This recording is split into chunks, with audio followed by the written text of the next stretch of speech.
Hadis selanjutnya 975 dari Hakim bin Muawiyah Al-Kushairi dari bapaknya radhiyallahu anhu majma'in, qultu ya Rasulullah, ma haqqu zawjati ahadina alaihi? Qala an tut'imaha idza ta'imta wa taksuha idza iktasaita wa la tadribil wajha wa la tukabbih. Al-hadits. Aku berkata, wahai Rasulullah, apa hak istri salah seorang dari kami atas suaminya? Jadi kami sebagai suami harus berikan apa kepada istri kami ini? Beliau sallallahu alaihi wasallam menjawab, kamu memberinya makan jika kamu makan, memberinya pakaian jika kamu memakai pakaian, jangan memukul wajahnya, jangan menjelek-jelekkannya. Ya. Ini ada titik-titik, artinya hadisnya masih bersambung. Makanya ditulis di sebelahnya al-hadis, artinya masih ada lanjutan hadis, cuma diambil di sini saksi bahasan. Hadis ini telah disebutkan dalam bab bergaul dengan istri. Pernah disebutkan sebelumnya ya. Karena di sini sudah disebutkan dengan sanad hasan di nomor 868. Ya. Kita sekarang membahas 974. Berarti memang hadis ini sudah, atau kita bahas sekarang 975. Hadis ini sudah dibahas di 868. Bisa kembali ke hadis itu. Yang jelas hadis ini teman-teman sekalian menjelaskan kepada kita beberapa poin. Yang paling penting adalah rincian nafkah itu sendiri. Kalau tadi hadis pertama penjelasan tentang wajib menafkahi istri adalah hadis Hindun. Kemudian hadis yang kedua wajibnya memberikan nafkah orang tua, saudara-saudari dan kerabat terdekat. Yang ketiga wajibnya memberikan makanan dan nafkah juga kepada para pekerja terutama sahaya tadi. Dan hadis ini menjelaskan kepada kita tentang rincian jenis nafkah itu. Yang paling difokusin adalah kau memberinya makan jika kau makan dan kau memberinya pakaian jika kau memakai pakaian. Seperti itulah. Berarti nafkah kebanyakan fokus kepada dua ini. Ya. Menggunakan dua hal ini. Makanan masuk tentu kalau setiap disebutkan makanan minuman masuk ya. Karena tidak mungkin orang makan tanpa minum. Maka ulama mengatakan kalau disebutkan makanan berarti minuman masuk dalamnya. Makanan dan minuman serta masuk dalamnya pakaian. Nah, ini rincian masalah nafkah. Sebagian ulama menambahkan mengatakan masuk dalam nafkah juga selain makan, minum, pakaian, tempat tinggal dan transportasi. Kalau tempat tinggal diambil dari surah At-Talaq dalilnya. Yang bunyinya a'udzubillahi minasyaitonirrajim askinuhunna min haitsu sakantum min wujudikum. Tempat tinggal adalah para istri di tempat tinggal yang layak di mana kau tinggal di dalamnya. Ini. Kalau tunggangan ini kembali kepada perilaku Nabi SAW yang menyiapkan tunggangan untuk para ummahatil mu'minin. Tentu semampu suami di sini ya. Ini semua semampu suami. Dia mampu siapin makanan hari itu hanya dengan porsi nasi sama satu lauk misalnya cukup. Istrinya harus bisa menerima. Kecuali tadi kita sudah sebutkan dalam hadis Indun suaminya mampu, suaminya makan di hotel bintang 5, makan di restoran bintang 5, tapi istrinya diberikan sayur asam sama tempe yang harganya jauh lebih murah daripada makanan yang dia makan. Ini tidak boleh karena sabda Nabi SAW, engkau memberinya makan jika kau makan. Bisa juga bermakna engkau memberikan makan apa yang kau makan. Ya, apa yang kau makan. Jadi kita harus memberikan yang terbaik buat keluarga kita. Begitu juga engkau memberikan pakaian jika engkau berpakaian. Maknanya adalah ya, kamu memberikan pakaian yang terbaik. Sebagaimana kau suka buat beli baju bagus, kasih juga keluargamu. Kemudian ada wasiat Nabi SAW yang penting. Bagaimana menghadapi wanita. Ya, karena wanita pakai perasaan. Kata Nabi SAW, jangan jelek-jelekkan. Jangan memukul wajah. Kalau sampai memukul, yang dibolehkan dalam surah An-Nisa, kalau nusyud adalah kayu siwak di tangan. Tidak boleh di box, jatuh semua giginya. Berdarah, matanya bengkak. Sering orang begitu, nggak boleh kekerasan.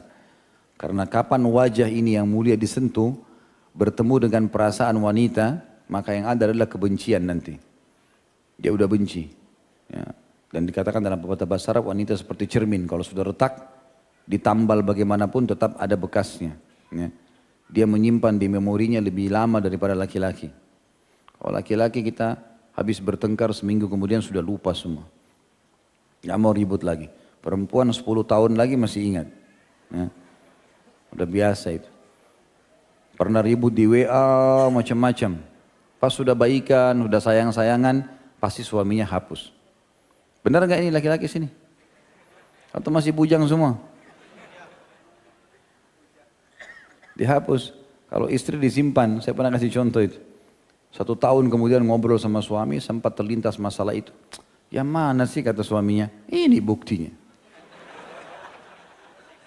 Kita sudah lupa dia masih simpan bukti. Makanya wasiat Nabi SAW jangan pukul wajah karena berbekas. Memang antum harus ekstra, sabar.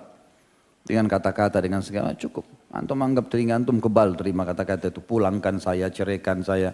Itu sudah biasa. Kecuali betul-betul bertakwa kepada Allah Subhanahu wa taala baru dia jaga lisannya. Kalau umumnya memang begitu. Sama juga dengan menjelek-jelekkan, ya. Artinya lawannya puji, ya. Memang harus royal pujian dalam rumah tangga, tidak boleh isinya cuma tahu menyalah-nyalahkan, ya. Memang sudah seperti itu. Apapun sifatnya kita isi dengan kalimat santun, kalimat yang baik untuk merangkul dia supaya dia bisa ya, keluar dari kekurangannya. Tentu kita tegas dengan istri boleh, tapi keras tidak boleh. Ya. Ini hadis menjelaskan tentang kehati-hatian dalam bermuamalah dengan wanita. Tapi Nabi SAW juga praktekkan hal yang ya, tambahan, beda dengan ini. Seperti misalnya pada saat Ummahatil Mu'minin minta dinaikkan nafkah. Maka Nabi SAW bersumpah atas nama Allah tidak akan bicara sama mereka, tidak akan berkumpul sama mereka. Sampai Nabi SAW kalau lewat hanya sekedar mengatakan, apa kabar kalian? Udah, Nabi tinggalkan lagi. Nafkahnya pun disuruh antar kepada pelayan-pelayan. Sebulan Nabi SAW tidak gauli mereka. Ini sangat tegas. Gitu kan? Karena ini perilaku sudah luar biasa. Allah menyuruh Nabi SAW berikan nafkah istri-istrinya dengan jumlah tertentu. Mereka protes, minta dinaikkan. Berarti sama dengan memprotes Allah ini. Dan tidak percaya dengan Nabi SAW yang sudah memberikan yang terbaik. Gitu kan? Maka dihajar waktu itu selama sebulan. Dan Nabi SAW pertama kali, waktu itu tersebar satu Madinah, kalau Nabi SAW sudah ceraikan istri-istrinya. Masalah besar, masalah umat.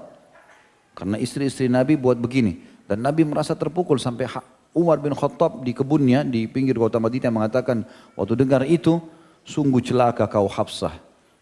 Artinya kau sudah diceraikan oleh Nabi ini luar biasa. Sampai waktu itu ada satu suku Arab mau menyerang Madinah, oleh Nabi SAW tidak dipedulikan lagi karena masalah rumah tangganya. Jadi menghadapi rumah tangga ini memang lebih berat bagi laki-laki dibandingkan menghadapi musuh. Menghadapi musuh kita cuma adu otot selesai. Ya. Tapi menghadapi perempuan air matanya ada, ya.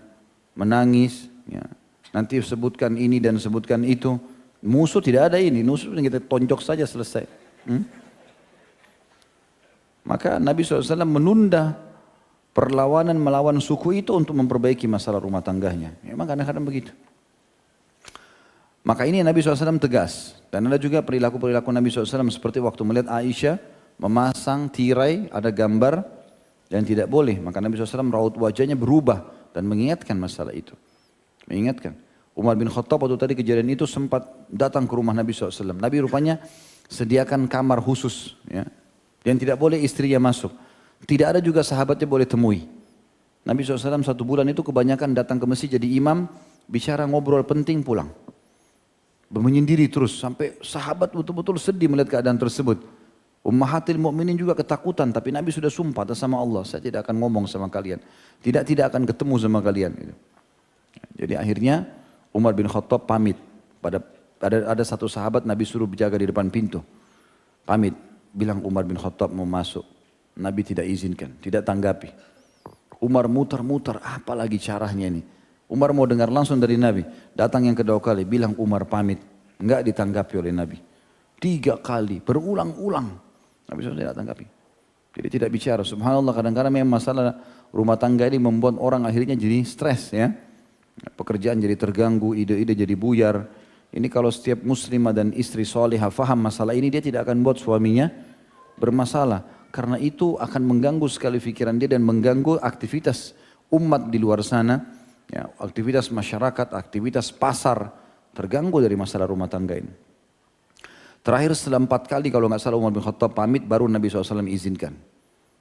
Begitu masuk, ya, Umar bin Khattab ingin menghibur Nabi SAW. Nabi sudah ditahu ini masalahnya masalah istri nih. Maka Umar mengatakan, ya Rasulullah, ya, dulu kami di Mekah, istri-istri kami dibawa genggaman tangan kami. Macam-macam dicekik lehernya di Mekah. Gak bisa macam-macam perempuan di Mekah. Setelah kami hijrah di Madinah, kami temukan orang Ansar, istrinya yang memegang leher suaminya. Terbalik. Lalu istri-istri kami berbaur sama wanita Ansar, ikut-ikutanlah mereka. Gitu kan. Berubah sekarang. Maka Nabi SAW senyum waktu itu. Ya. Nabi SAW senyum. Lalu kata Umar, ya Rasulullah, semoga Allah membuat anda selalu senyum. Gitu kan. Barulah terbuka pembicaraan. Umar ini khawatir sekali jangan sampai Hafsah diceraikan. Ya Rasulullah, apakah anda menceraikan istri-istri anda? Kata Nabi SAW, tidak. Saya sedang menghajar mereka karena perbuatan tersebut. Kata Umar, alhamdulillah, segala puji bagi Allah. Karena kalau sudah diceraikan ini bahaya. Dan memang setelah itu turun ayat Al-Quran memberikan pilihan ummahatil mu'minin. Ya. Kalau kalian mau tetap sama Nabi, memilih Allah dan Rasulnya, maka akan ada kebahagiaan, pahala double, dapat kebahagiaan dunia, kebahagiaan akhirat. Kalau kalian mau dunia, mau nafkah lebih banyak, oke. Berapa mintanya? Allah mengatakan dalam Al-Quran, akan dikasih. Ya. Tapi tidak ada jaminan-jaminan akhirat, tidak ada jaminan apa-apa, rugi sendiri. Maka semua ummahatil mukminin satu-satu Nabi datangi. Allah menyuruh kau memilih, ikut denganku dengan nafkah yang ada, atau kau cerai, saya kasih kamu apa yang kau minta. Semuanya mengatakan, ya Rasulullah, kami memilih Allah dan Rasulnya. Dan Nabi SAW masuk pertama ke rumah Aisyah. Dan Aisyah pun menghitung. Karena Nabi SAW sumpah 1 bulan. Kata Aisyah, ya Rasulullah, ini baru hari ke-29 dari sumpah anda. Artinya belum sebulan. Aisyah fahamnya lebih dari 29, 30 hari. Maka kata Nabi SAW, bukankah bulan itu 29? Karena bulan-bulan Hijriah mayoritasnya 29 hari kecuali tertutup bulan. Ya, kecuali bulan tidak kelihatan baru 30. Jadi memang dalam perilaku atau sikap Nabi SAW kepada para ummahatil mu'minin adalah tarik dan ulur ya. Ada saatnya di mana kita melakukan yang terbaik pada saat mereka baik. Nah, kita mengingatkan dengan santun pada saat mereka melanggar kalau salah. Tidak sengaja. Tapi kalau mereka pelaku maksiat ini butuh tegas. Tidak boleh main-main dengan masalah itu. Pakai jilbab atau kita tidak bersama lagi. Ini haram dalam agama. Bisa. Nasihatin. Ya, berikan dulu argumentasi yang benar. Kalau dia tidak mau dengar, ya sudah. Keputusannya adalah tidak mungkin saya tinggal terus menerus dengan orang yang bermaksiat kepada Allah SWT misalnya. Ya. Apalagi kalau yang ditinggalkan hal-hal yang riskan, yang nomor 1, yang wajib. Ya. Baik, jadi di sini laki-laki juga dianjurkan untuk bersabar dan hindari semua main tangan terutama ya, memukul fisik. Nah, ini dihindari kecuali tadi menggunakan kayu siwak dan tegas dalam keputusan.